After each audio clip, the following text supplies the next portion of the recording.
The Night Before Krishna, based on the concept of The Night Before Christmas by Clement Moore.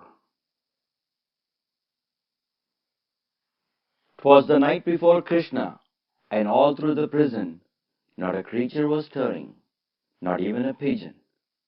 The brow of King Vasudeva was knit with despair, for fear that cruel Kamsa soon would be there.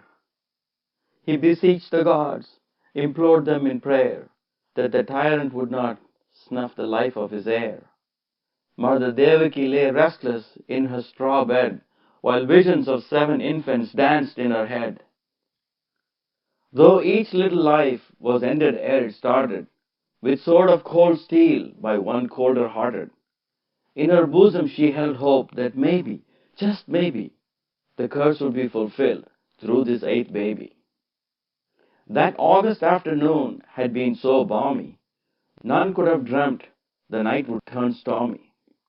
But the winds they blew, beheading the trees, hurricane ivy to compare was just a warm breeze. The clouds tore open, dumping rains torrential. One couldn't help but think, wrath providential? A tiny shriek was heard, all on a sudden. It was the baby. Mom's tears were flooded. But lo, a heavenly voice boomed out a bidding. Take the baby out now! No, I'm not kidding.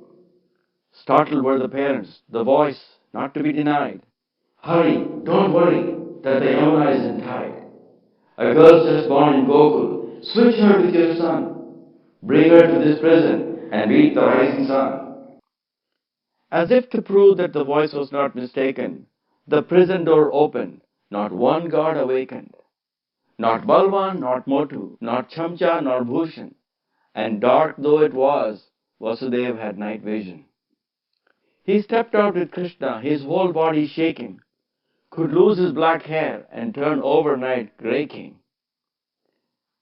At the banks of the Yamuna, the good man did hesitate, for who in his right mind would cross a river in spate? But to his amazement, the waters they parted, the way was visible, river no longer uncharted. He lifted the crib overhead, afraid the river would deepen. A 5-headed snake minded baby's safekeeping. Sheshnag by name, he hovered over the basket. Was baby dry? Dumb question, no one need ask it. The trio crossed soon after, the father wet and messy. A girl waited in Nandagaon, as stated in the prophecy. He trod through the rain, had his duty to perform. The only sound besides the din of the storm was an occasional moo, now unheard and now heard, for Nand was the chief Gopa, in other words, a cowherd. Ah, the chieftain's house, and the doors wide open. The time now had come, and there was no stopping. Must lose his little son, and gain a little daughter. Must get back to the river and cross the deep water. The newborn girl slept beside Mommy Yashoda.